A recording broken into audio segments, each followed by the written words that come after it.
Yeah, so this is Concord is Just the Beginning by Legendary Drops. So let's see what he has to say. I want to watch this one after. Sony's billion-dollar disaster. Now, there's a headline for you, though likely the total far exceeds that by now, which makes this all the more concerning. But actually exceeds $1 billion. It was 400 million, and now it's $1 billion, or over $1 billion.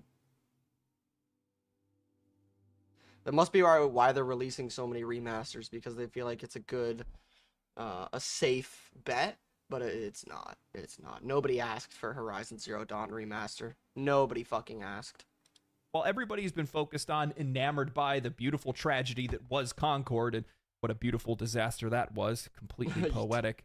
But yes, nobody's talking about the bigger picture here. They're not talking about how only just a few years ago, Sony invested heavily into live service games, and outside of Helldivers 2, they've all either failed, had their projects canceled, their studios shut down, or don't necessarily have the brightest future. And that's what I want to talk about. Look. So he's probably going to go into it, but Concord is number 2 out of their originally planned 12 live service games. They then shrunk that number down to 6. So it's 2 out of their now 6 planned live service games. And I believe Helldivers was the first. The only one to succeed and not been canceled was Helldivers. Concord, forgot the name because it was so irrelevant. Concord just lost them over $1 billion. Live service isn't looking good for you, Sony. It's really not.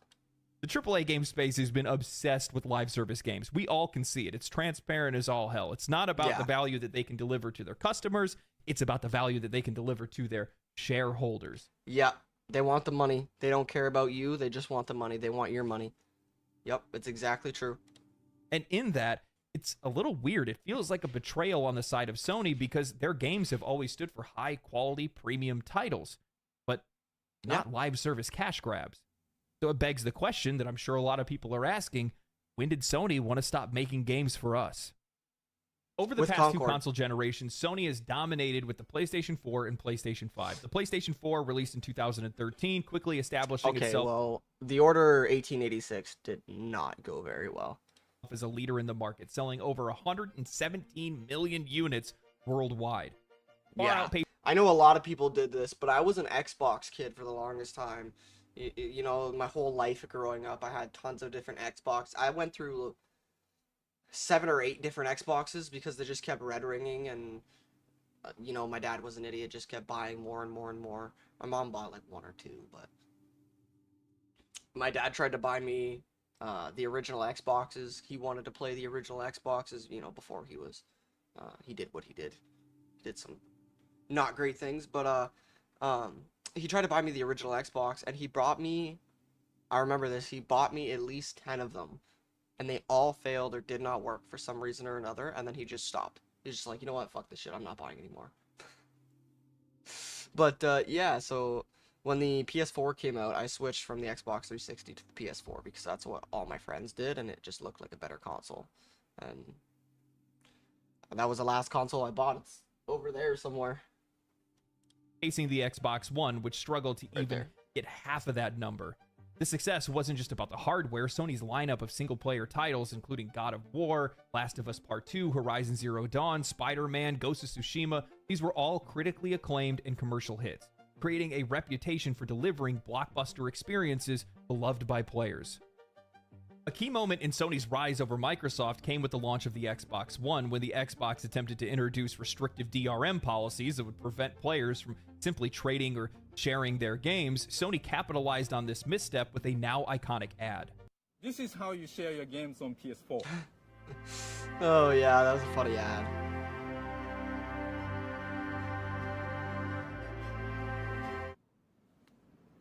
Thanks. PlayStation. This simple tongue-in-cheek ad humiliated Xbox and highlighted That's Sony's player-friendly approach, giving them a massive PR boost before the launch of both consoles. As a result, along with Xbox's own PR mistakes, the Xbox entered into the console generation on the back foot, and despite making efforts to try to recover, the damage was done, giving PlayStation 4 the strong headwind it needed to cruise through its life cycle and into the next. Now, in this generation, the PlayStation 5 has continued Sony's winning streak. Although the Xbox has made strides with services like Game Pass, their first-party titles have been inconsistent. Game Pass is going fucking crazy, dude. Now they have the rights to release the Call of Duties early, or like you get it for free if you have Game Pass. You know, all these different things that are making Game Pass really, really, really, really appealing to buy. It's putting Xbox ahead, but Sony's definitely winning the console war, even though their games are becoming worse and worse. With failed major releases like Redfall and flagship entries like Starfield and Halo Infinite receiving mixed reception from their fans. In contrast, Sony has continued to release highly successful single-player games like Spider-Man Miles Morales. Oh, and they're going strong too. The state of play was crazy. Ghosts of Yotoi, all the other different ones. I mean, that was the biggest one. There was a lot of really cool ones though. Really, really cool fucking state of play. They have some good games coming out, and they're all coming out really soon too, which is really refreshing to see.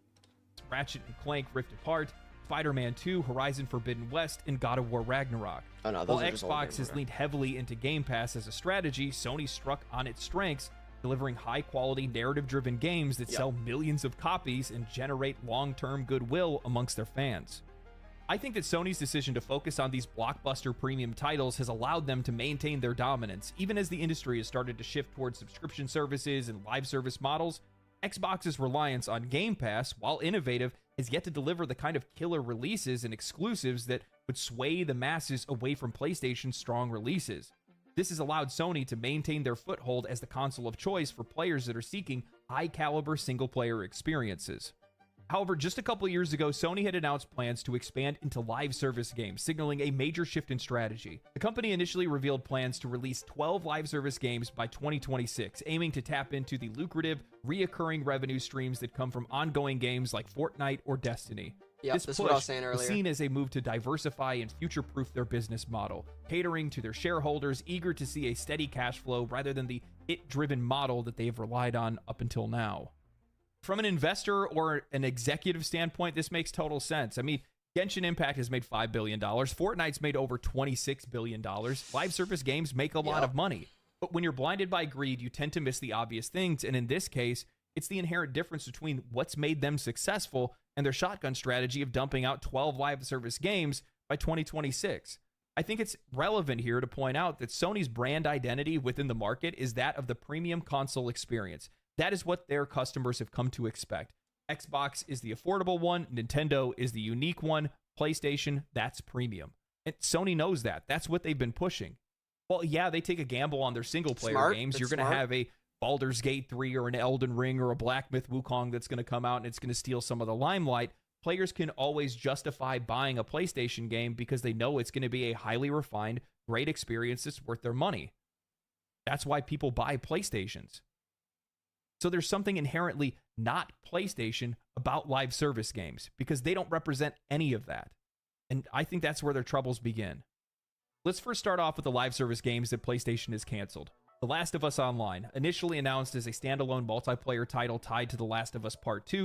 I saw gameplay. This came out, or well, like when it was announced, I think there was an early access test. I'm pretty sure it was for The Last of Us. And the gameplay actually looked really good, but I guess they just, I don't know, maybe he'll say why they canceled it, but I don't know. It looked really good for being a Last of Us online multiplayer clone. This project was highly anticipated by its fans who had already enjoyed the multiplayer mode in the original game. However, in mid-2023, Naughty Dog revealed that the project was put on hold due to concerns about their ability to deliver a high-quality live service experience. Bungie, which was brought in to help evaluate Sony's live service games, reportedly found that the project's retention and long-term viability were lacking. As a result, Naughty Dog ended up scaling back the game and eventually canceled it altogether to focus on their single-player games. Spider-Man: The Great Web was an unannounced multiplayer Spider-Man game in early development at Insomniac. However, it was quietly canceled before its announcement. Rumors suggest that the game was intended to be a live service experience, but it never gained any traction, and early leaks and information indicated that the project I haven't played the Spider-Mans yet. Established single-player focused really Insomniac Spider-Man universe, and concerns over how well a live service Spider-Man game would do kept it from going anywhere. After years of fan demand, a Twisted Metal reboot was finally in the works, with Firesprite Studios leading the charge. The project was initially intended to relaunch the beloved franchise as a live service game, but this too was canceled. Reports I loved indicated this game when development I was a issues kid. alongside changes in studio's leadership, which ended up causing some delays. Additionally, the direction of the game was I increasing. played the original one. I forget exactly what it was on.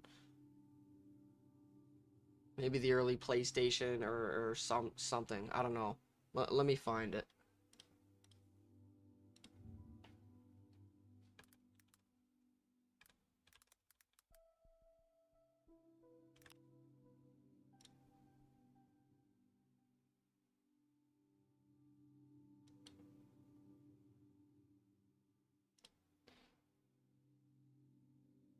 It was the OG one, so it was probably 1995 game.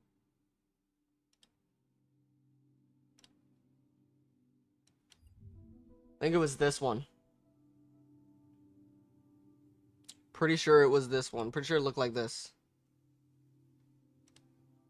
No, the OG. Yeah, definitely looked like this. Yeah, I played it all the time. I love Twisted Metal. This was a great game.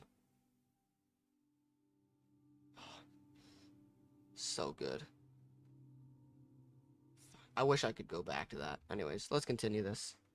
Increasingly at odds with PlayStation's vision for live service titles, and as a result, Twisted Metal was scrapped before making it too far into development. Unfortunately. London studio, known for their work on titles like Blood and Truth, had been developing a multiplayer live service game. However, in a major restructuring move in 2023, Sony decided to close down the studio and cancel the project alongside it. The shutdown came as a part of Sony's broader reevaluation of its live service plans, which saw multiple projects axed and studios closed down, just like Deviation Games. At this point, 6 out of the I don't know if Deviation Games is the one who made Twisted Metal, or maybe they made the that multiplayer spin-off of The Last of Us. I'm not too sure. 12 planned live service kinda games forget. have been canceled, with multiple studios seeing massive layoffs and closures. While specific numbers weren't shared, this likely cost the company hundreds of millions of dollars while they funded projects and studios that would eventually just be shut down. Layoffs, severance packages for employees, the salaries for their time while they were developing these games, legal fees, all flushed down the drain, as none of these games would ever see the light of day. The fault lies squarely with Sony's leadership. Instead of continuing to leverage studios like Naughty Dog or Insomniac for doing what they do best, creating timeless, narrative-driven experiences, Sony gambled these resources on live service projects from studios that know nothing of live service games and likely didn't even want to make a live service game, meaning that they were all doomed from the start. Result? Cancellations, layoffs, and years of wasted development. Looking at Naughty Dog and Insomniac specifically, imagine the incredible single-player titles that we could have gotten if they were working on those during that time. New IPs developed by established studios that players have been wanting to see new games from. Games that would contribute.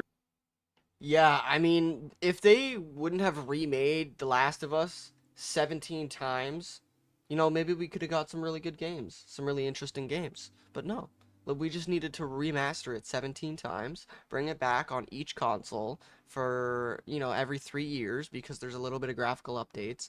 What, you know, it was probably even more frequent than that. But yeah, we just got to bring it all in all at once every time we can, you know? Let's update the same game over and over and over. It's like GTA. Like, I get it, but you've released GTA, Red Dead 2, and you released the Mafia remakes. I can't think of anything else. Maybe somebody knows. Can leave it in chat. Maybe somebody else knows. But yeah, I don't see why we need to have GTA 5 for 13 years. Now they're working on GTA 6, or they've been working on it for like a couple of years. But why have we not been working on it? Or why has it not released already? It's been so long. You could have stopped the updates for GTA 5. People still would have loved it. People probably would have modded it and made it better. Like, we don't need the continuous updates. We want new games. Tribute to the legacy of PlayStation. Instead, Sony's shift to live service games violated what made those studios great, wasting their time and that of the players. Nobody knows. A lot of wasted time, money, and potential from my perspective. Well, yeah, Spider-Man 2 was still being worked on by Insomniac at the time. When I saw the news that they had Insomniac and Naughty Dog working on live service games, I just sat there scratching my head.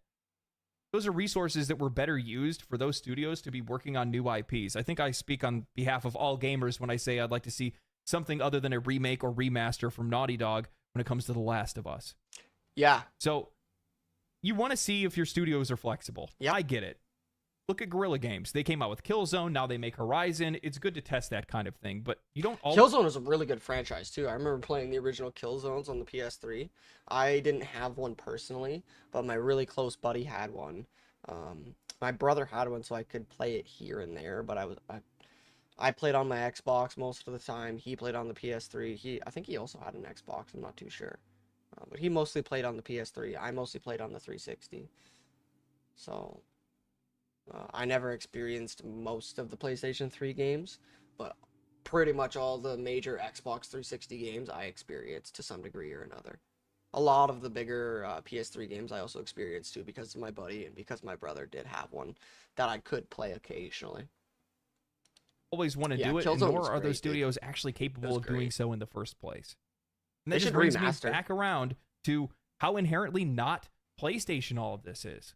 Because 12 games isn't or like make a second one. Experimenting, that's an overdose from a platform and a publisher that isn't known for live service games. That's not what your customers are expecting. That's not what they come to you for. Yeah. And from my perspective, live service games are as far from what a PlayStation game would be.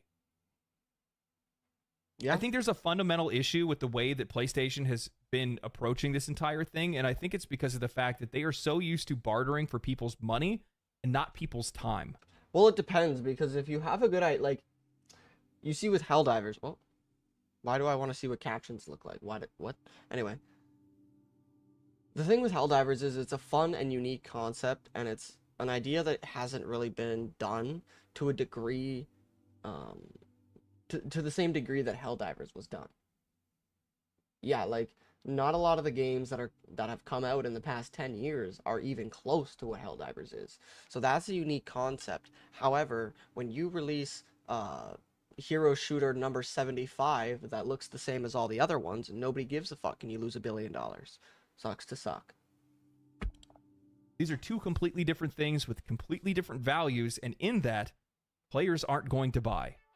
Sony's push into live service games has not been smooth. Each release shows that they're just throwing things at the wall and hoping something sticks. Square Enix's Foam Stars is a prime example of this. Positioned as a colorful team-based shooter, Foam Stars is essentially Nintendo Splatoon, which has been around since 2015. It's had 2 sequels, and it's waning in relevance. Does that sound familiar to anybody? I've never heard of this game. I mean, maybe I did once.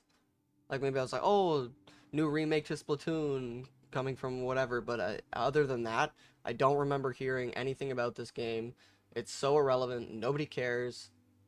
Get on with it. It's no wonder that on release, Foam Stars struggled to gain any traction at all because it didn't do anything fresh or innovative, and a better game already existed.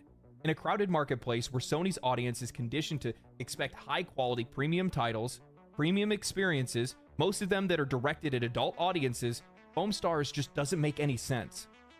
Now, on the other hand, Helldivers 2, which launched just days after Foam Stars, became a global phenomenon.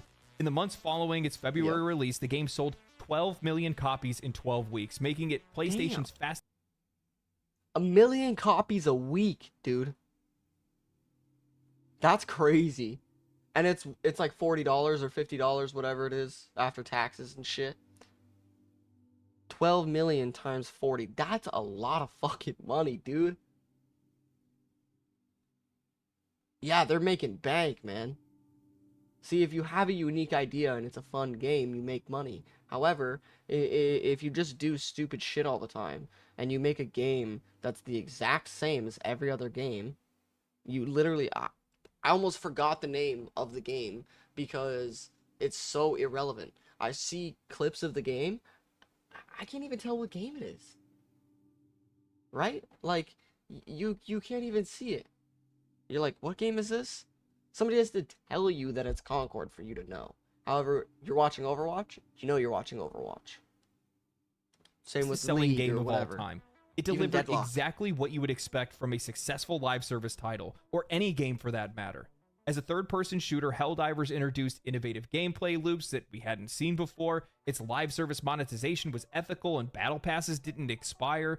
The game's theme sparked a wave of memes, social media role-playing, and creative fan content like propaganda posters. Helldivers 2 was an unexpected breakout hit, comparable to successes that we've seen like Baldur's Gate 3, Pal World, or Black Myth Wukong. Yes. However, yes. Sony couldn't Very help but good. get in their own way. All They plan to all very unique, very interesting, and fun games that don't just push shit down your throat. Helldivers, you just shoot shit and have fun. Baldur's Gate, you do whatever you want to fucking do. Doesn't matter, right? You know, you have sex with bears. You know, Wukong, you're a monkey that beats people up with a stick. Hell yeah. Yeah, please, yeah. Give me more of it. Power World. You can enslave the entire island. You shoot little creatures with guns. You capture the little creatures and make them fight for you. Amazing. Give me more. Give me it all. Have me shoot rockets everywhere. Have a jet dragon flying across the sky. Yes, please. Give me all of it. Right? Like, yeah, but no, you play Concord, you don't want it. It's shit. Forsaken. Shit. Or Forspoken? Forspoken? Whatever the game that everybody thought was gonna be really cool. It was like Project something. It looked really cool, and then came out, it was shit, nobody cared. Immortals of is it Immortals of Avum? Eternals of Avum, whatever that game was, nobody cares. I don't even remember the fucking name of it. It's shit. They lose money and they fail, as they should. implement a mandatory PlayStation login to be able to play the game, despite players shit game, no money. It's exactly how it is. Shit game, no money. Already having enjoyed the game for months without such requirement. The player base remained relatively strong, but this sudden change threw all of the goodwill out the window, especially adding the complication that the game would be removed from service in 180 countries where PlayStation accounts weren't supported. This move hurt the game. I remember hearing all the stuff, and I remember looking. It was very positive or overwhelmingly positive, one of the two, on Steam, immediately to mixed. People were mad. Undermined the game's success and alienated a large portion of its player base. Combining this with the game's balance issues, lack of variety in content, and waning player interest, Helldivers 2 lost 90% of its player base over the course of 5 months. 90% of 12 million.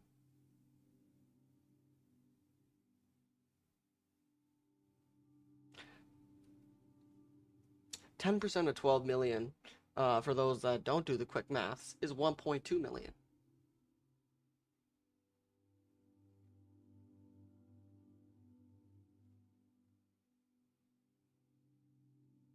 They lost 10.8 million players over 5 months. It's like 2.2 something million players per month. That's insane. For a live service game to thrive, it needs to foster a strong and active community, numbers, and removing Helldivers 2 from so many regions was a decision that actively works against that. The lack of availability in all these different markets not only limited the sales, but it also hurt player engagement. Sony effectively silenced a wide swath of players and made it where there were far less people that were talking about the game, playing the game, and ultimately destroyed all of its momentum. In an industry where success for live service games hinges on player retention and growing that community, Sony showed that these live service games aren't for the players, they're for them. And what better encapsulates a game not made for the players than the now rotting corpse of Concord? A game 8 years too late, with Wish.com's Guardians of the Galaxy core for them. Hold on. And what better encapsulates a What game not made... What is that? Who is this? This is a knockoff Yondu. Who are you? Where did you come from? irrelevant. You look like a background Harry Potter character that nobody cares about. And you, again, you look so generic. What's the point? Players in the now rotting What am I supposed corpse of Concord. What am I supposed to, you know, grab onto? Yeah, what's supposed to make this character unique? Her goggles? I'm pretty sure I've seen a Star Wars robot with those. The droidicas, or what are they called? Not a droidica. That's Star Wars. The things from Doctor Who. I'm pretty sure they're like turret things. Those things. Like what's supposed to make you unique? Nothing. Concord. A game 8 years too late. Assassin droids? Yeah, assassin droids. With Wish.com's Guardians of the Galaxy, the most unattractive and uninteresting characters whose only key selling points is that it was made by ex-Bungie. Hold on. Let me just hold on.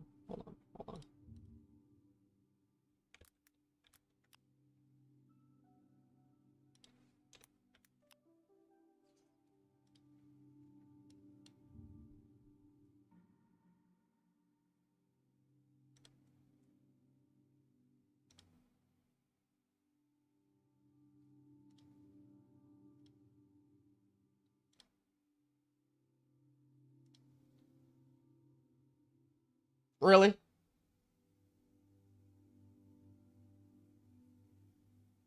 Like, wow.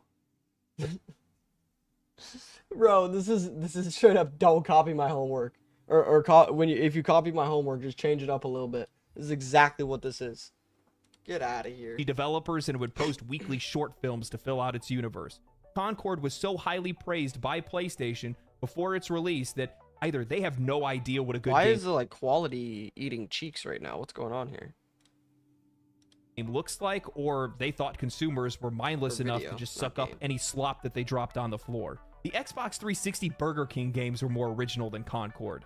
Industry insiders revealed that the game cost upwards of $400 million, likely far more than that as this doesn't account for the studio's purchase. The game claimed internally to be Sony's Star Wars and the future of PlayStation.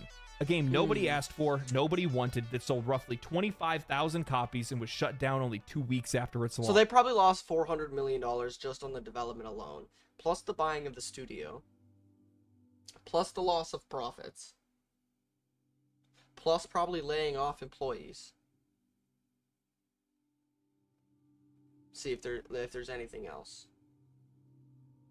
Probably paying off the investors out of pocket that they, out of profits that they didn't gain from this game. They've lost so much money. Oh yeah, they've lost billions easily. Launch. When you lay out the timeline of all this stuff, none of it makes sense. They have to be sitting in an office with a blindfold on, throwing darts at a dartboard, and that's how they're making their decisions. Because, one, they had Foam Stars come out 2 days before Helldivers 2. Why would you line up 2 live service games back to back like that? Doesn't make any sense to me. And on top of that, you just made Splatoon, so that was basically useless. It's basically the same thing that you did with Concord, making an Overwatch game. But then you come out with Helldivers 2, absolutely phenomenal game, does absolutely fantastic, and then you jump in front of it and stop all of its momentum because you want to force players to log in with PlayStation accounts, blocking the game in 180 countries, only to walk it back, but then not put it back in the 180 countries. What sense does that make? What are you doing? Well, trying to ease public tension and gain back public relations. However, they want to do it in a way that allows them not to actually properly fix the issue. So it looks like they're helping and doing something good. However, this core issue isn't actually solved. It's how it goes. Over to Concord. Good God, what a terrible idea. Who thought that was a good idea? You could have grabbed 20 random people off of the street, half of them being blind, and they all would have told you that Concord wasn't worthwhile. They probably didn't even play video games. It doesn't even matter to them. Dookie. You would have been hard-pressed to find anybody. You were hard-pressed to find anybody that liked the game outside of games journalists and the friends and family of the people that made Concord. Yeah, how many? Let me find Steam charts really quick. It was on Steam, right? Steam charts, right?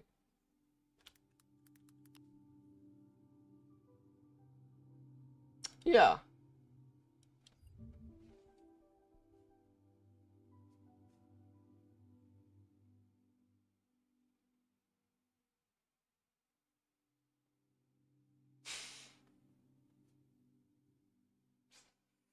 $666 players. Let me put this game that almost nobody knows about.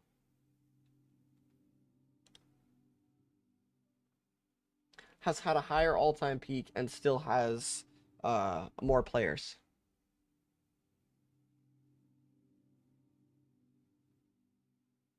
I mean, the game's shut down, but like it still has players playing it. Has a bigger all-time peak by 400, and this game is a game that almost nobody knows about. However, if we look at the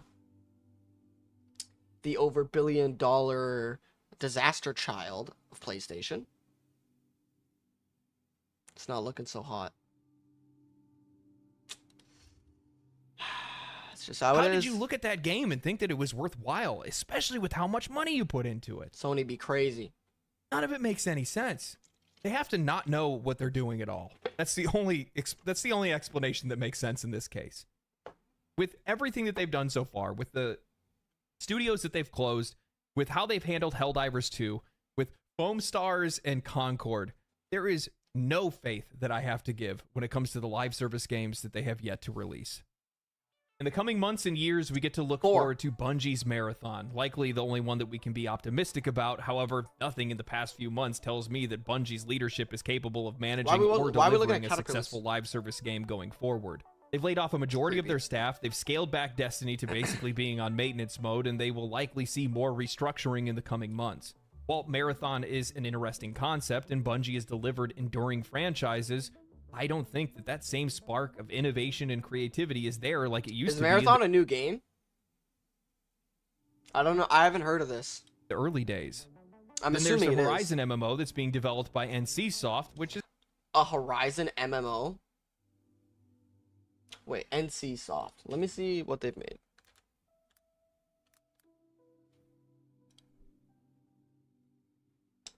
They've made Lineage, Guild Wars 2, Blade and Soul, Aeon, Throne and Liberty,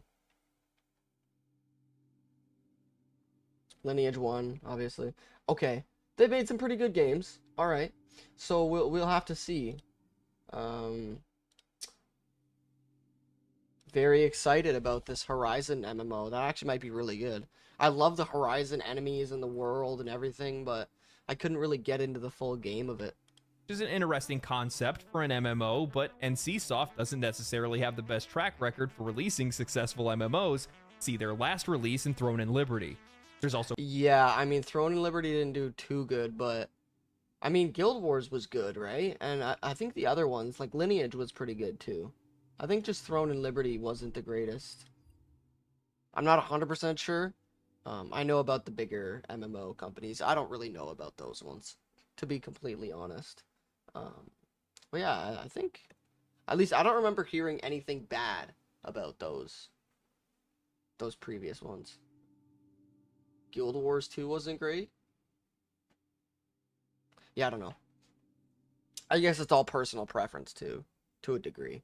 So Project Gummy Bears, another game that's being developed by a studio that's comprised Project Gummy Bears is to former Bungie developers, just like Firewalk with Concord. We saw how that ended. Finally, we have the next live service game, which everybody's looking forward to watching fail, which is Fair Games, developed by Haven Studios, which was recently acquired by Sony and worked closely with Firewalk Studios on technical support for Concord. Looks like they're going to have a lot of time on their hands. I thought this Announced was about a year ago with a Ubisoft reveal trailer, Fair Games is a competitive heist game where players are going to compete to steal from the ultra-rich in a dystopian setting.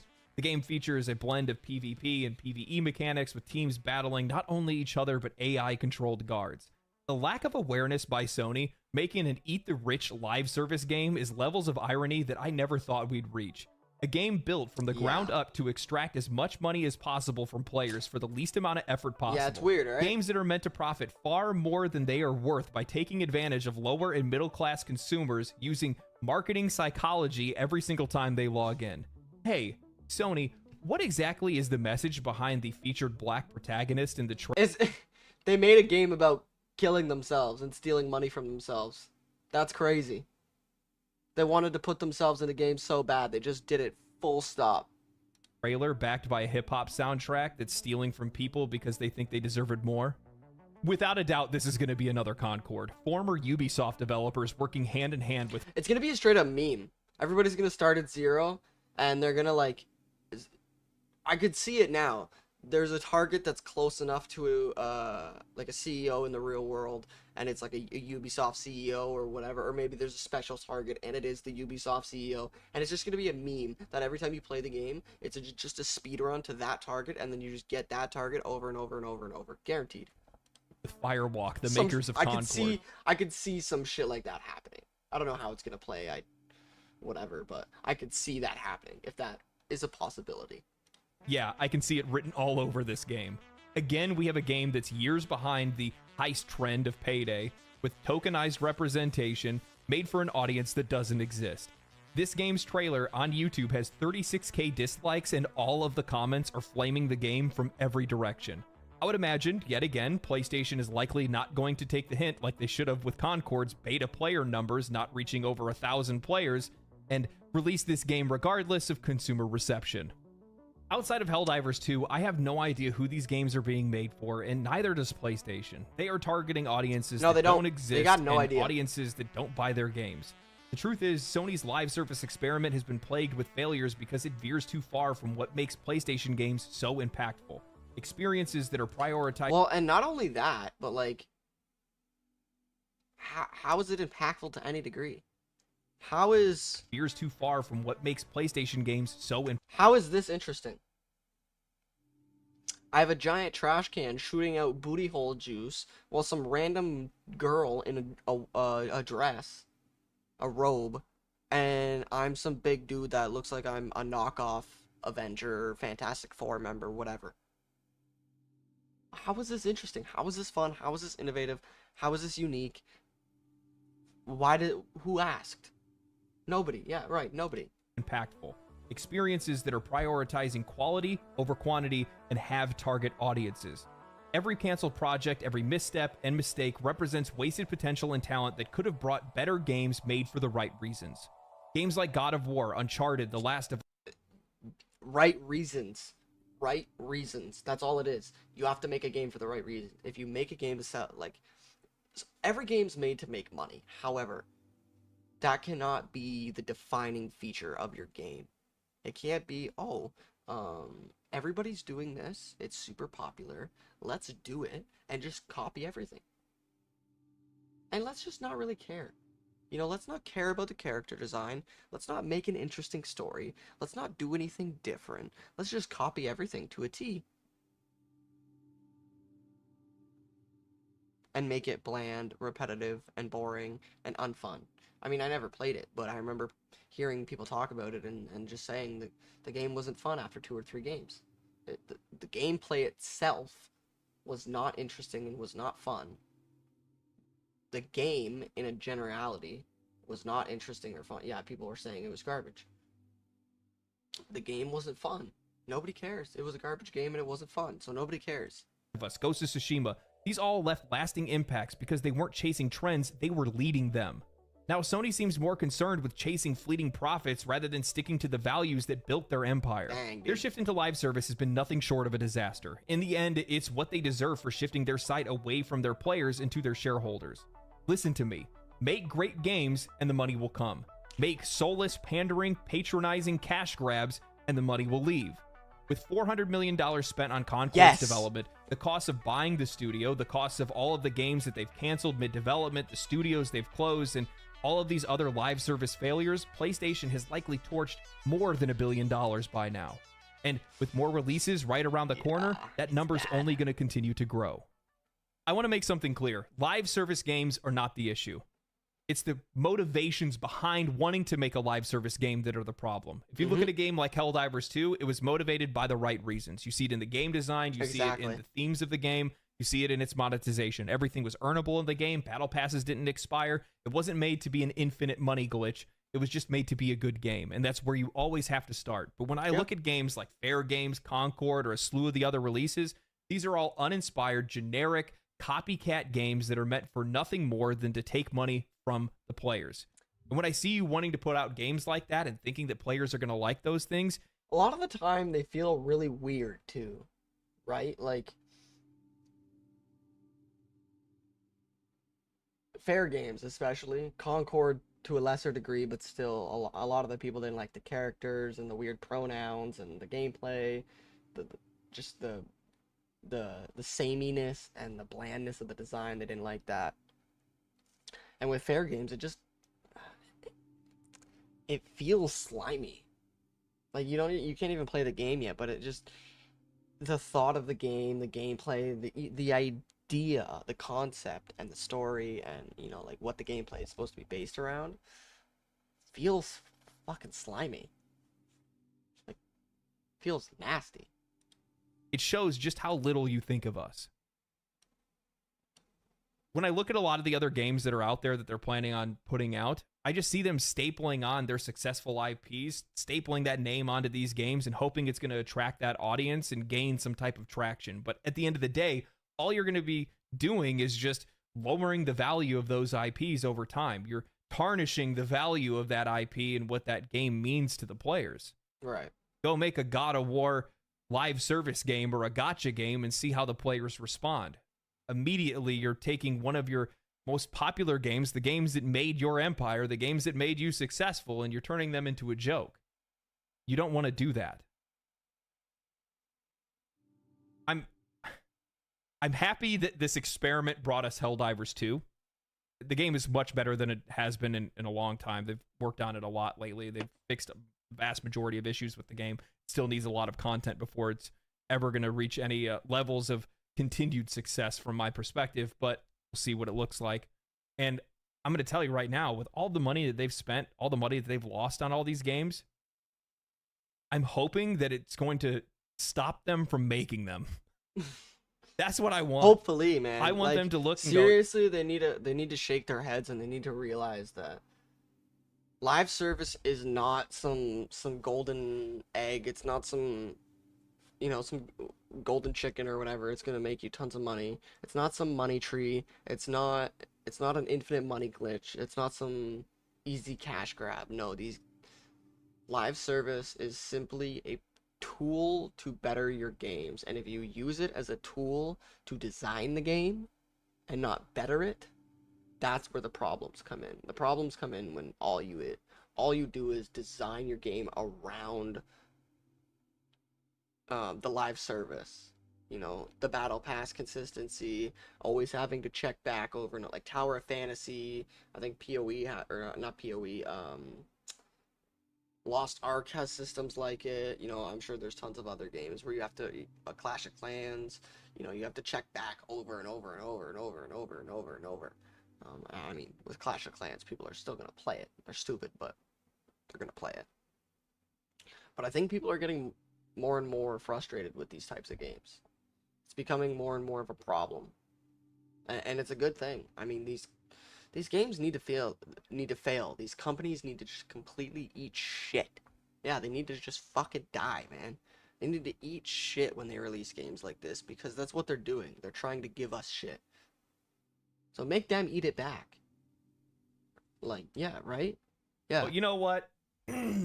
Maybe we should wait for some of our developers to reach out to us with pitches and say, hey, we have an idea for a live service game that we want to make.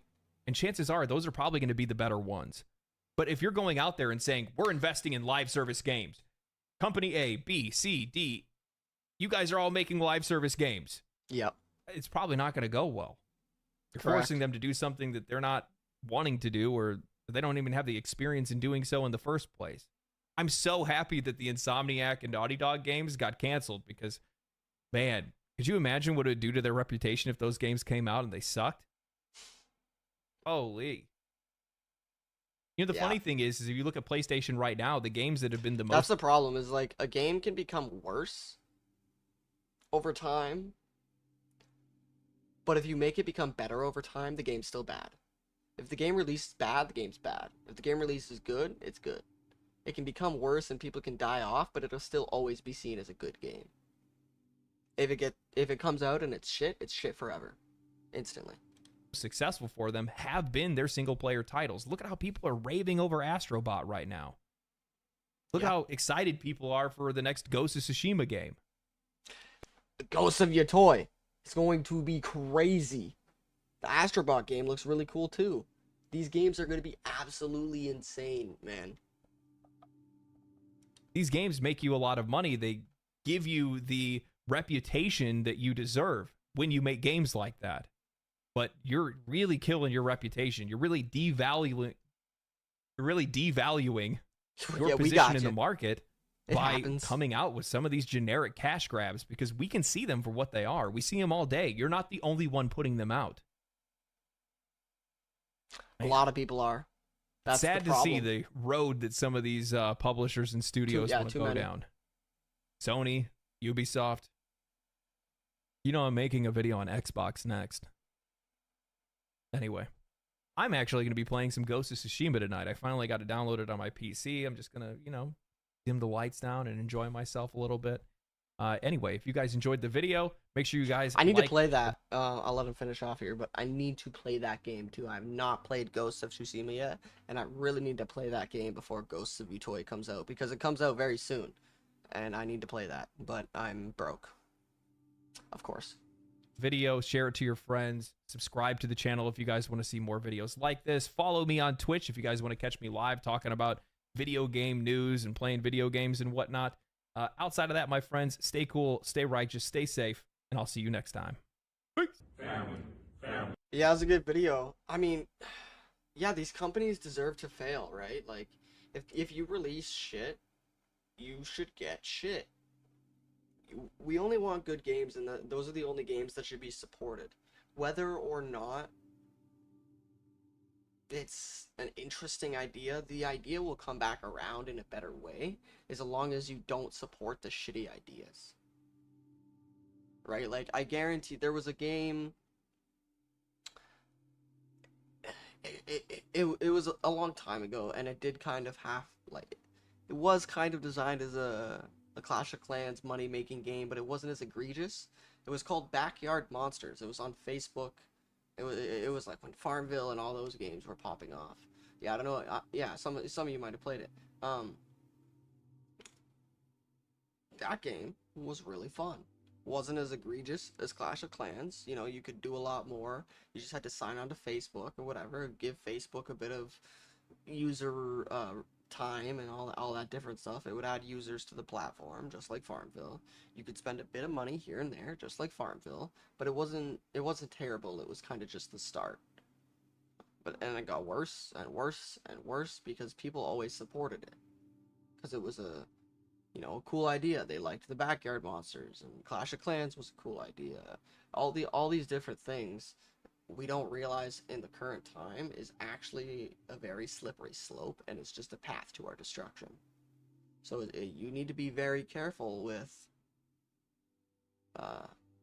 how far down that slope you go. You need to be very, very, very careful.